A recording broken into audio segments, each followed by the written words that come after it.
10 erotische Düfte möchte ich euch heute mal vorstellen. Ja, wer möchte nicht erotisch riechen? Wer möchte nicht anziehend riechen? Wer möchte nicht geil riechen? Ja, viele.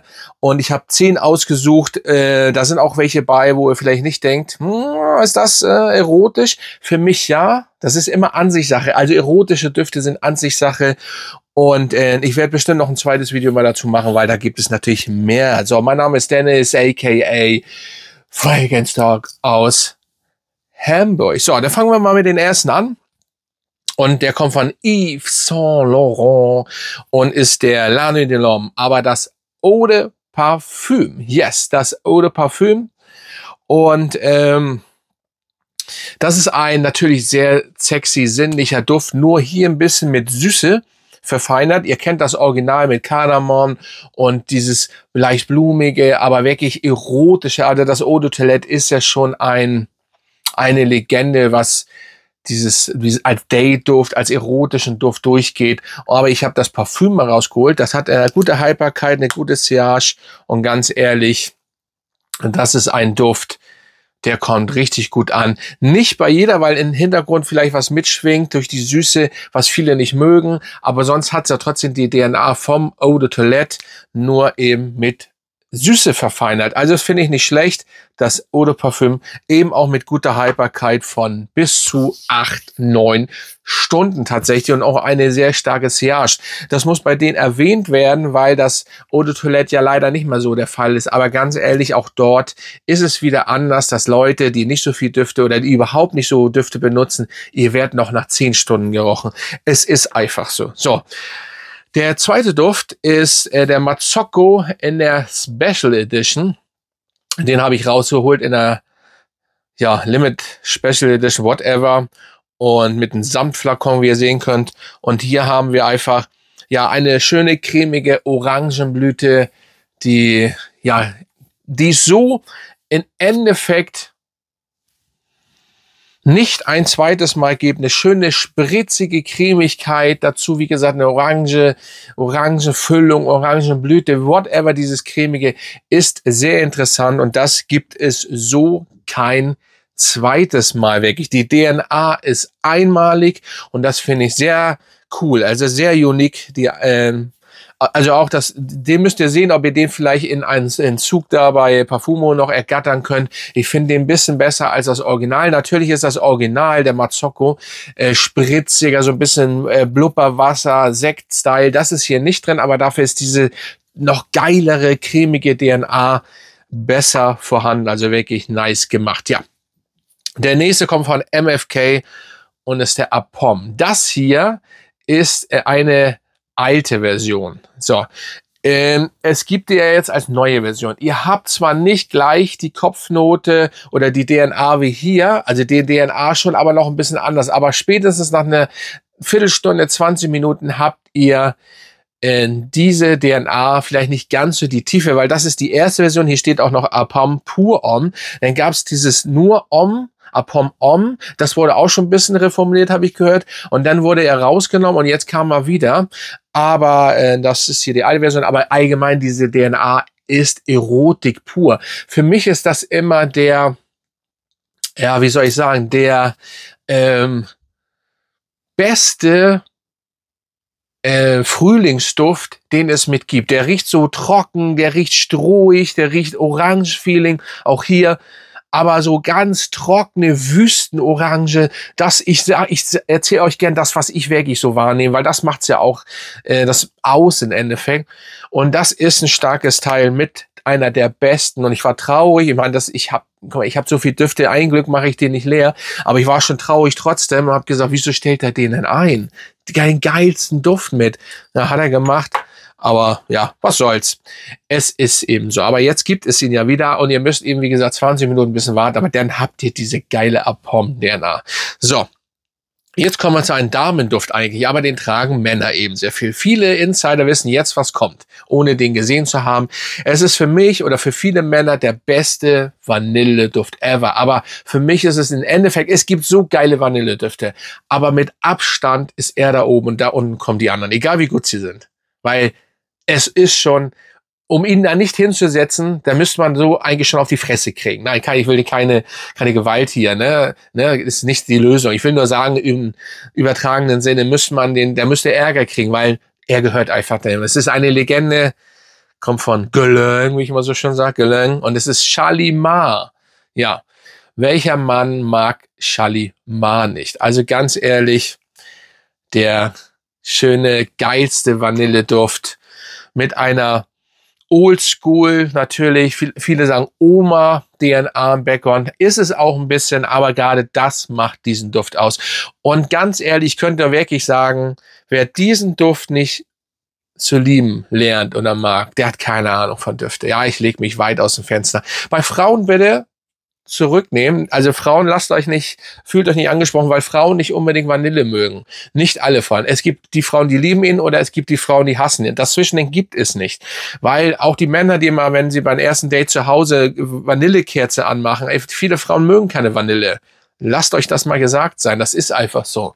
Da könnt ihr mal rumgehen, macht mal eine Umfrage, Straßenumfrage, wie viele Frauen Vanille mögen. Natürlich gibt es viele. Aber manchmal sieht man denen das auch an, den Frauen, ja, die mögen bestimmt Vanille und die auf jeden Fall nicht. Also nicht jede Frau mag Vanille, aber Männer meistens ja. Deswegen nehmen Männer ja auch immer, ach ja, hier Vanille, geil, ne? Ja.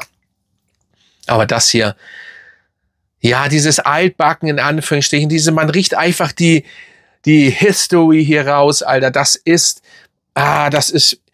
Ich muss eigentlich gar nichts sagen. Das ist das Eau de Toilette. Gibt es das als Eau de Parfüm. Ich habe das hier noch als Iris-Version. Wo ist sie? Keine Ahnung jetzt. Iris-Version. Es gibt so viele Versionen, aber das Eau de Toilette oder das Eau de Parfüm sollte man haben. Und jetzt, glaube ich, kommt sogar eine Intense-Version. Die werde ich mir anschauen. Aber Shalimar, schon der Name, Shalimar, das ist nice. Müsst ihr unbedingt mal getestet haben. Und tragt den mal oder sprüht den in den Raum, selbst das burnt. Das ist so geil. Ja. Nun kommt auch ein Duft mit Vanille drin. Der hat aber noch Honig und Tabak drin und das ist natürlich Naxos. Ja, sehr erotisch. Und Naxos gehört einfach in diese Sammlung, was erotische Düfte angeht. Der beste Honig-Tabakduft. Und nochmal, ich muss es immer wieder erwähnen, weil es ja immer so, irgendwie wird das immer so aufgeschrien. Ja, natürlich hat er einen Hype gebracht. Wenn ein deutscher Rapper da so einen Hype und dann ein Foto machte und natürlich ist er cool, dann geht das natürlich hoch, weil der hat ja auch eine ganz andere Präsenz da draußen. Aber ganz ehrlich, ich habe Naxos von Anfang an gefeiert. Von Anfang an. Da hat ihn Shindy, ne, der Deutschrapper da noch gar nicht auf dem Schirm gehabt. Da habe ich den schon gefeiert. Diese Version ist von 2020, deswegen ist der Juice auch so schön gelblich, dunkel, orangig, nice. Und für Leute, die das immer nicht verstehen, das ist die erste Version in dem neuen Flakon. Ich habe gehört, dass der Juice dort nicht verändert worden ist von den alten Flakon in den Flakon. Jetzt wird ja immer so ein bisschen herausgeredet, ja, die neue Version, die wurde auch nicht geändert, die müsste nur ein bisschen stehen lassen. Also ganz ehrlich, natürlich wurde der geändert. Ich habe den Vergleich gemacht mit denen. Natürlich ist der immer noch gut, aber es ist nicht mit der 220er Version zu. Und ich habe einen Kumpel, der hat den schon lange stehen gelassen, die neue Version. Der steht schon die ganze Zeit, trotzdem ist der nicht. Der Tabak ist weniger, der Honig ist weniger, vor allem Honig und überhaupt die Vanille, dieses ganze Zusammenspiel ist immer noch nice. Naxos ist Naxos, versteht mich nicht falsch, aber es ist einfach nicht mehr der Naxos. Ganz einfach, Punkt. So, lasst euch das nicht einreden, wenn ihr das hört oder auch nicht gut reden. Trotzdem ist er gut. Ihr könnt so und so nur noch den kaufen oder ihr versucht den zu bekommen, aber ja, wer verkauft den, ne? So, der nächste, Prada Luna Rossa Sport. Hier in der neuen Version, nicht mehr Silber, sondern Rot. Hier ist auch ein bisschen intensiver, spritziger, frischer. Ihr habt so ein bisschen, muss ich immer erwähnen, so ein bisschen Le Male-Style für die Leute, die den immer noch nicht kennen. Für den habe ich am meisten Komplimente bis jetzt bekommen. Erotisch, leicht süßlich, schön Lavendel-Style, ich glaube, bisschen Tonka auch, richtig so, dann Vanille, aber auch so ein bisschen 5-8%, also 5-8% Le Male-Style, kennt ihr hier den Matrosen, aber trotzdem die Prada Rossa DNA und überhaupt die Prada DNA und Prada macht einfach erotische Düfte. In jeder Sammlung, also wenn einer erotische Düfte vorstellt, der muss ein Prada dabei sein. Wer das nicht macht, also ganz ehrlich, Prada macht von Haus aus schon erotische Düfte. So, wenn ihr die selber nicht mögt, egal, Prada muss da rein. Das ist ganz, also wer das noch, der hat das Spiel nicht verstanden, ne? So, auf jeden Fall, Prada Luna Rossa Sport ist einfach, ja, was soll ich sagen, nice. So, der nächste werden vielleicht viele nicht verstehen, aber der Habdan von Parfüms de Marly, der muss in die Sammlung. Ein für mich würziger, leicht süßlicher, erotischer, maskuliner Safran-Style-Duft von allerfeinsten. Richtig erotisch, nice, sexy. Der wird so und so komplett oder der fliegt unter den Radar, der Duft, und der muss rein.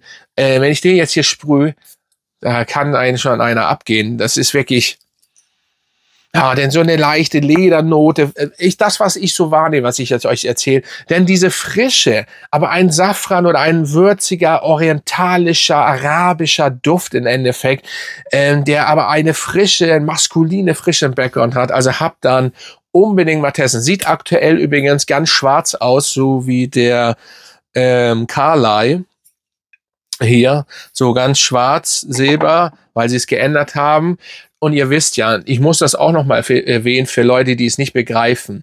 Außer hier bei der ganz alten, weil das war noch eine Zeit, da hat man das noch nicht so gemacht. Aktuell aber, und das ist leider auch das Problem bei Zoologists zum Beispiel, dass alle Flakons geändert werden. Aber wenn wird ein Flakon geändert, wird meistens auch zu 90% der Inhalt ein bisschen verändert.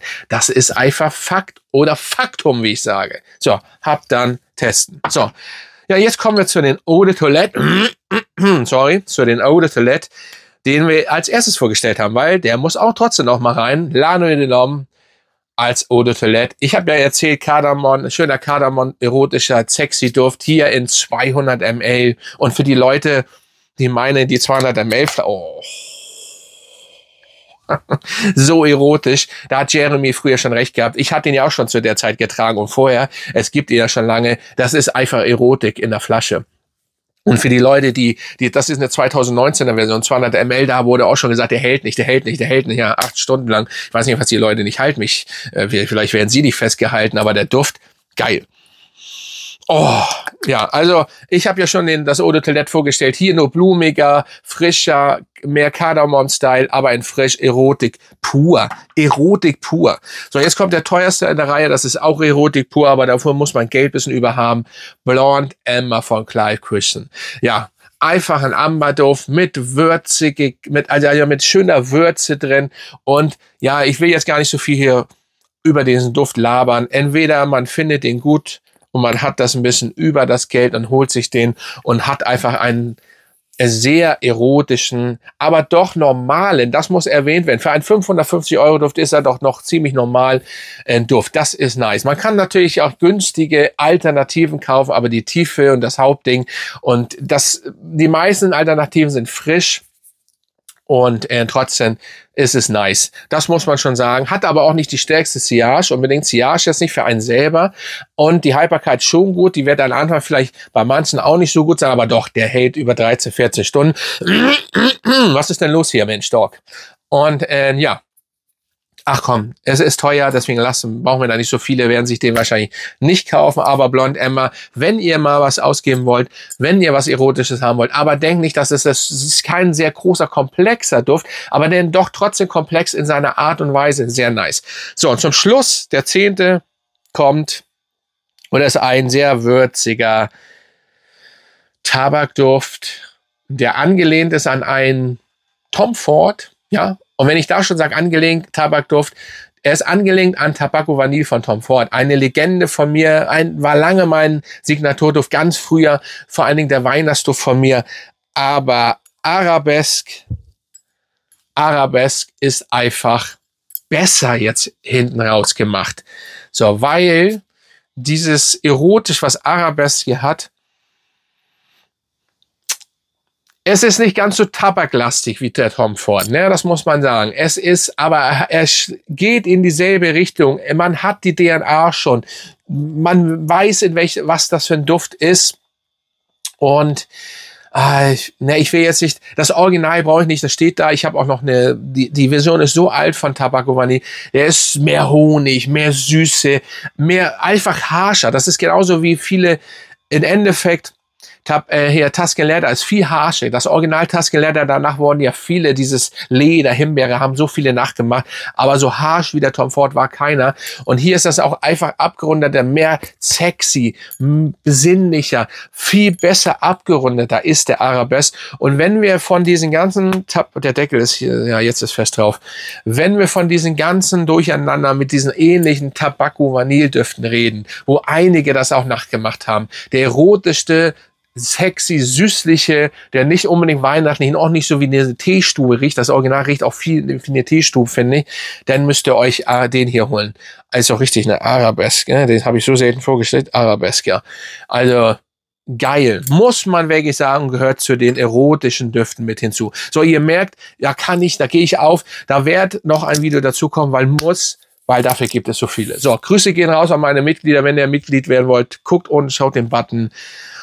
Ja, und dann würde ich mal sagen, bin ich raus und bis zum nächsten Mal.